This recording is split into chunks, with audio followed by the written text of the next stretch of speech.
నియోజకవర్గ ప్రజలకు యావత్ తెలంగాణ ప్రజలకు కూడా నూతనంగా 1000 బస్సులు రాబోతా ఉన్నాయి. అన్ని డిపోలకు వస్తాయి.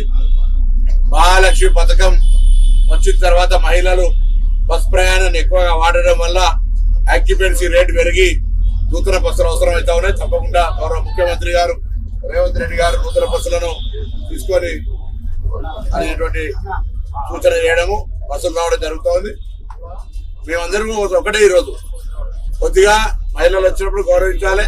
అదేవిధంగా పురుషులకు కూడా ఇబ్బంది పడుతున్నటువంటి పరిస్థితుల్లో స్కూల్ టైమింగ్స్ వాటి అన్నిటిని చూసుకొని ప్రయాణికులే కొంచెం సమన్వయం చేసుకునేటువంటి అవసరం ఉంటుంది.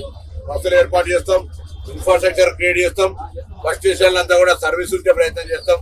ప్రభుత్వం ఇచ్చిన హామీ ప్రకారంగా మహిళలకు ఉచితంగా వ్యవహారం ఏదైతే బస్ ఫ్రీ ఉందో చేస్తానో ఇప్పటికి దాదాపు 7 కోట్లు ఫ్రీ టికెట్స్ ఇవ్వడం జరిగింది.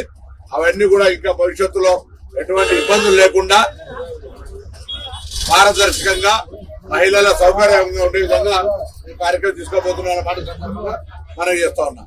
ఇలా హుస్నాబాద్ నుంచి కూడా మిగతా డిపోలు కావచ్చు, హైదరాబాద్ జంట నగరాలకు కావచ్చు, అన్ని ప్రాంతాల్లో బస్సుల యొక్క అంశానికి ప్రభుత్వం అత్యంత ప్రాధాన్యత ఇవ్వబోతోంది.